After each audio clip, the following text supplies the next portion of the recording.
من بودكاست مصر إيجابي بنرحب بيكم في حلقة جديدة. ما ينفعش نكون بنتكلم عن النماذج المشرفة من غير ما نتكلم عن أينشتاين العرب. أيوة بالظبط يا صديقي، هو اللي جه في دماغك. موضوع حلقتنا النهاردة عن العالم والدكتور المصري علي مصطفى مشرفة. ولد الدكتور مشرفة في 11 يوليو عام 1898 بدمياط، وتوفى والده قبل دخوله امتحان الشهادة الابتدائية. وعلى الرغم من كده إنه مش بس نجح، لأ، ده كمان حصل على المركز الأول على مستوى مصر كلها. ويقول دكتور مشرفة عن طفولته: لقد كنت أفنى وأنا طفل لكي أكون في المقدمة، فخلت طفولتي من كل بهيج. ولقد تعلمت في تلك السن أن اللعب مضيعة للوقت، تعلمت الوقار والسكون في سن اللهو والمرح. حتى الجري كنت أعتبرها خروجا عن الوقار. وفي عام 1914 حصل على شهادة البكالوريا اللي بيطلق عليها حاليا الثانوية العامة، وهو عنده 16 سنة، وكان أصغر واحد أخد الشهادة دي وقتها. وبعد كده التحق بمدرسة المعلمين العليا، واللي اختارها حسب رغبته، على الرغم من أن تفوقه كان يؤهله أن يلتحق بكلية الطب أو الهندسة، وتخرج فيها عام 1917. وكان في المركز الأول، كان متميز جدا في الرياضيات، لذلك اختارت وزارة المعارف لمنحة علمية ببريطانيا لاستكمال دراسته، والتحق بجامعة نوتنغهام، وحصل على البكالوريوس بامتياز في الرياضيات عام 1920. وبسبب تفوقه الملحوظ حصل على منحة أخرى من وزارة المعارف المصرية لاستكمال الدكتوراه بجامعة الملك بلندن. وأثناء دراسته في الدكتوراه عمل على أبحاث كتيرة نشرت في مجلات علمية زي تصيت، وحصل على الدكتوراه عام 1923 في أقل وقت ممكن أحد يحصل فيه على الدكتوراه حسب لائحة جامعة الملك بلندن. حصل الدكتور مشرفة على الدكتوراه في العلوم، فكان أول مصري يحصل على هذه الدرجة العلمية، كما أنه أصبح رقم 11 على مستوى العالم في عدد العلماء اللي حصلوا على هذه الدرجة.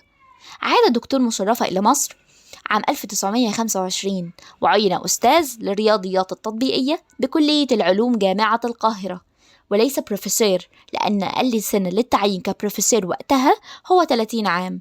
وفي عام 1926 عقد اجتماع بالبرلمان المصري برئاسة سعد زغلول، وناقشوا فيه تعيين دكتور مشرفة كبروفيسور في الجامعة وفقا لقدراته العلمية ومؤهلاته. وانتهى هذا الاجتماع بترقية الدكتور مشرفة كبروفيسور في الرياضيات التطبيقية، فأصبح أصغر بروفيسور في الجامعة وقتها.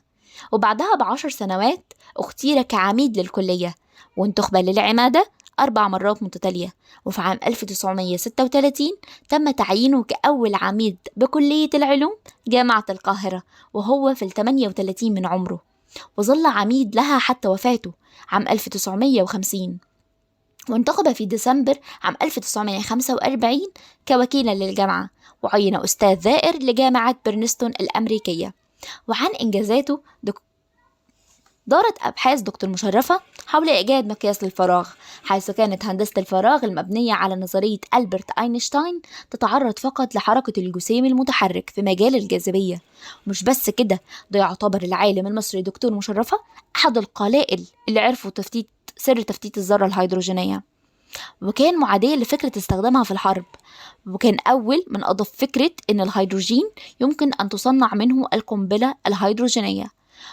ولديه 15 كتاب عن نظرية النسبية والرياضيات، وترجمت كتب لعدة لغات منها الإنجليزية والألمانية وغيرهم. وكان له اهتمامات أخرى فلسفية وأدبية، فليه 30 مقال و35 بحث علمي، ومن أهم مؤلفاته العلمية النظرية النسبية الخاصة، ونحن والعلم، والذرة والقنابل الذرية. وعن تلاميذ دكتور مشرفة الدكتورة سميرة موسى، والدكتور محمد مرسي أحمد، والدكتور فهمي إبراهيم ميخائيل وغيرهم. وفي يوم 15 يناير عام 1950 توفى الدكتور مشرفة في 52 من عمره، واختلفت الأقاويل حول وفاته، فيقال أن الموساد الإسرائيلي اغتاله بسم، ويقال أيضا أن أمريكا أو روسيا كانت سببا في وفاته.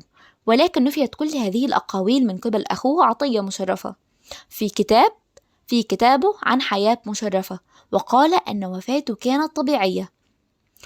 وأكيد عالم مثل مشرفة لم يكن خبر وفاته سهل، فقد نعاه العالم أينشتاين قائلا: لا أصدق أن مشرفة قد مات، إنه مازال حي بيننا من خلال أبحاثه، إننا محتاجون إليه، إنها لخسارة كبيرة، لقد كان رائعا كنت أتابع أبحاثه بكل ثقة لأنه من أعظم علماء الطبيعة في العالم.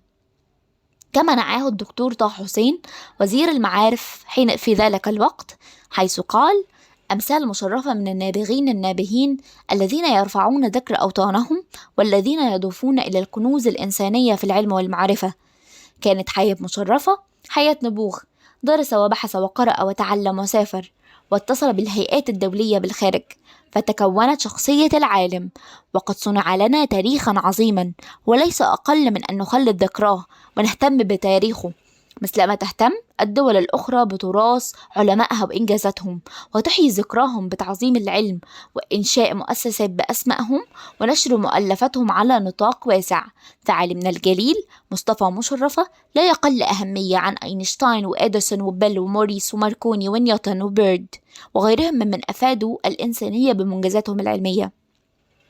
وقام الرئيس جمال عبد الناصر بتكريمه بعد وفاته في حضور أسرته عام 1953، حيث ألقى كلمة لتكريم وتكريم العلماء، فقال الآتي: إن الثورة تمجد العلماء وتقدر حاجة الوطن إليهم، وإن الحرب ليست بين الجيوش ولكنها بين العلم والعلماء، وإن العلماء إذا ساعدوا بلادهم كان النصر حليفها، والعلماء دائما أصدقاء الحرية، لم تكن في الدنيا نهضة إلا بهم. وبعد رحيل الدكتور مشرفة قامت جامعة القاهرة تخليدا لاسم العالم الفذ بإقامة مؤسسة علمية تحمل اسمه، وإعداد جائزة مالية للمتفوقين في الرياضة، كما أطلق اسمه على إحدى قاعات كلية العلوم بالجامعة. رحم الله عالمنا الجليل وأسكنه في سيح جناته. وبكده نكون وصلنا لنهاية حلقتنا النهاردة، نتمنى تكون عجبتكم، ونتقابل في حلقة جديدة من بودكاست مصر إيجابي.